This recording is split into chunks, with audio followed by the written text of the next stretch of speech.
ബിസ്മില്ലാഹിർ റഹ്മാനിർ റഹീം. അൽഹംദുലില്ലാഹ് വസ്സലാത്തു വസ്സലാമു അലാ റസൂലിൽ അമീൻ വഅലാ ആലിഹി വസഹ്ബിഹി അജ്മഈൻ. അമ്മാ ബഅദ്. അസ്സലാമു അലൈക്കും വറഹ്മത്തുള്ളാഹി. അല്ലാഹു സുബ്ഹാനഹു വ തആലയുടെ അപാരമായ അനുഗ്രഹത്താൽ ഈ റമളാനിലെ 30ാമത്തെ നോമ്പും നമ്മൾ പിടിക്കാൻ പോവുകയാണ്. ഈ ഒരു സാഹചര്യത്തിൽ റമളാൻ കഴിഞ്ഞാലും എന്ത് ചെയ്യണമെന്ന് നബി സല്ലല്ലാഹു അലൈഹി വസല്ലമ നമ്മളെ പഠിപ്പിച്ചിട്ടുണ്ട്. അതിനെക്കുറിച്ചൊരു ധാരണ നമുക്കുണ്ടാവേണ്ടതുണ്ട്. നബി സല്ലല്ലാഹു അലൈഹി വസല്ലമ പറഞ്ഞതായി അബൂ അയ്യൂബ് അൻസാരി റളിയല്ലാഹു അൻഹു റിപ്പോർട്ട് ചെയ്ത ഒരു ഹദീസിൽ നബി അയ്യൂബ് അൻസാരി റളിയല്ലാഹു അൻഹു അൻ റസൂലുള്ളാഹി സ്വല്ലല്ലാഹു അലൈഹി വസല്ലമ ഖാൽ മൻ സാമ റമളാനൻ സുമ്മ അത്ബഅഹു സിത്തം മിന ശവ്വാൽ കാന കസിയാമിദ് ദഹർ. നബി സല്ലല്ലാഹു അലൈഹി വസല്ലമ പറഞ്ഞു, ആരെങ്കിലും റമളാനിൽ നോമ്പെടുത്താൽ പിന്നീട് അതിനെ തുടർന്ന് ശവ്വാൽ മാസത്തിലെ 6 ദിവസവും കൂടി നോമ്പെടുത്താൽ അത് കാലാകാലവും നോമ്പെടുത്തവനെ പോലെയാണ് എന്നാണ് നബി സല്ലല്ലാഹു അലൈഹി വസല്ലമ പറഞ്ഞത്.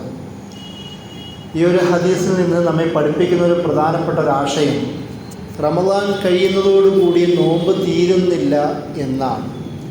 അതുപോലെ തന്നെ റമളാൻ കഴിയുന്നതോടുകൂടി നമ്മൾ ഇതുവരെ ചെയ്തു വന്ന ഒരു മാസക്കാലം, കറക്റ്റ് ഒരു മാസക്കാലം ചെയ്തു വന്ന നന്മകൾ, അതുപോലെ തന്നെ ആത്മനിയന്ത്രണം, ഇബാദത്തുകൾ, ദിക്റുകൾ, നമസ്കാരങ്ങൾ ഒന്നും അവസാനിക്കുന്നില്ല എന്ന ഒരു പാഠമാണ് ഈ ഹദീസിലൂടെ നബി സല്ലല്ലാഹു അലൈഹി വസല്ലമ നമ്മെ പഠിപ്പിക്കുന്നത്. അത് മാത്രമല്ല, നമ്മൾ ഫിത്ർ സക്കാത്തിനെയും കുറിച്ചും പറഞ്ഞു. ഫിത്ർ സക്കാത്തിൽ ആ ഒരു നോമ്പ് കാലത്തെ നമ്മളുടെ പ്രവർത്തനങ്ങളിൽ വന്നു പോകുന്ന പാളിച്ചകൾക്കുള്ള ഒരു മറുമരുന്നാണ് എന്ന് ഫിത്ർ സക്കാത്തിനെ കുറിച്ച് പറഞ്ഞു. എന്നതുപോലെ തന്നെയാണ് ഇതുപോലെ റമളാൻ മാസത്തിൽ സംഭവിക്കുന്ന കുഴപ്പങ്ങൾക്ക് തിരുത്തലും കൂടിയിട്ടാണ് ശവ്വാലിലെ ആദ്യത്തെ 6 ദിവസത്തെ നോമ്പ് എന്ന് പണ്ഡിതന്മാർ വിശദീകരിച്ച് പറയുന്നത് നമുക്ക് കാണാം. അപ്പോൾ ഇതിൽ നിന്ന് ഇതിൻ്റെ ഒരു നിയമം പോലും പണ്ഡിതന്മാർ ചർച്ച ചെയ്യുന്നുണ്ട്. നോമ്പ് കഴിഞ്ഞിട്ടുള്ള ശവ്വാലിലെ ആദ്യത്തെ 6 ദിവസമാണോ നോമ്പെടുക്കേണ്ടത് അല്ലയോ എന്ന് പറയുന്ന ചർച്ചകൾ നമുക്ക് കാണാം. അത് പെരുന്നാൾ മാറ്റിവെച്ചിട്ടുള്ള 6 ദിവസം നിരന്തരം നോമ്പെടുക്കണമെന്നതാണ്, അതിലാണ് ഉത്തമമെന്ന് പണ്ഡിതന്മാർ കൂടുതൽ പറയുന്നത് കാണാം. ചില പണ്ഡിതന്മാർ പറയുന്നു അതല്ല, ആ ശവ്വാലിൽ മാസം അവസാനിക്കുന്നതിന് മുമ്പ് തന്നെയും എപ്പോഴെങ്കിലും നോറ്റ് വീട്ടിയാൽ മതി എന്നുമുണ്ട്. പ്രത്യേകിച്ച് നോമ്പ് മുറിഞ്ഞവരെക്കുറിച്ച്, നോമ്പ് നഷ്ടപ്പെട്ട സ്ത്രീകളുമായി അവരുടെ പ്രത്യേക ശാരീരിക സാഹചര്യങ്ങളിലും യാത്രക്കാരായ മറ്റുള്ളവരുടെ അവസ്ഥയിലൊക്കെയും നോമ്പ് നഷ്ടപ്പെടുകയാണെങ്കിൽ അതിലേതിനാണ് ആദ്യം പ്രാമുഖ്യം കൊടുക്കേണ്ടതെന്ന് പറയുന്ന മറ്റൊരു ഫിഖ്ഹി ചർച്ചയും കൂടി നമുക്ക് കിതാബുകളിൽ കാണാം. അതിൽ പണ്ഡിതന്മാർ പറയുന്നത് ആദ്യം റമളാനിലെ ഫർളായ നോമ്പുകൾ വീട്ടിയതിന് ശേഷമാവണം സുന്നത്തായ നോമ്പ് വീട്ടേണ്ടത് എന്നാണ് പണ്ഡിതന്മാർ ആ ഒരു വിഷയത്തിൽ പറയുന്നത്. കാരണം ഫർളിനാണ് പ്രാമുഖ്യം കൊടുക്കേണ്ടത്, സുന്നത്ത് അതിന് ശേഷം വരുന്നതാണ്.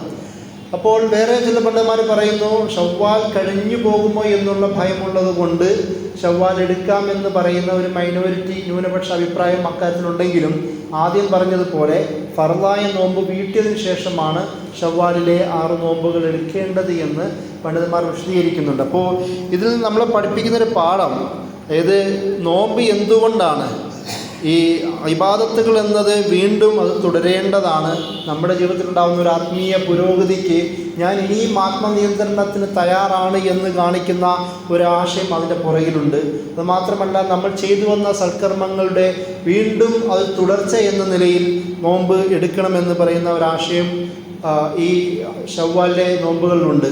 പ്രമുഖ പണ്ഡിതനായിരുന്ന ഇബ്നു റജബ് അദ്ദേഹത്തിൻ്റെ ലതായിഫുൽ മആരിഫിൽ ഈ ഒരു വിഷയം സംസാരിക്കുന്നുണ്ട്. അതായത് ഒരു നന്മയ്ക്ക് ശേഷം മറ്റൊരു നന്മ ചെയ്യുക എന്ന് പറയുന്നത്, അങ്ങനെ ഒരു ചെയ്യാനുള്ള അവസരം അള്ളാഹു തരുന്നു എന്നത് ആദ്യം ചെയ്ത നന്മകൾ സ്വീകരിക്കപ്പെട്ടു എന്നതിൻ്റെ അടയാളമായിട്ടാണ് അദ്ദേഹം അത് വിശദീകരിക്കുന്നത്.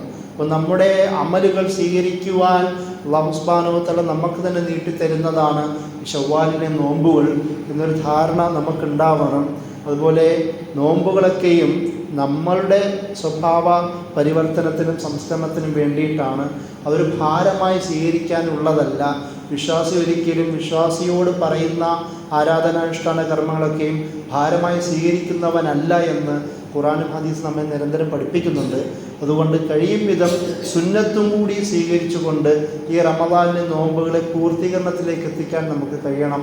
അങ്ങനെ അള്ളാഹു റമദാനിലൂടെ നമ്മളെ പഠിപ്പിച്ചു തന്ന ആത്മനിയന്ത്രണം, അതുപോലെ തന്നെ സ്വഭാവ സംസ്കരണം, അതിനായുള്ള ചിട്ടവട്ടങ്ങളൊക്കെ അതിലൂടെ സ്വീകരിക്കാൻ നമുക്ക് കഴിയണം.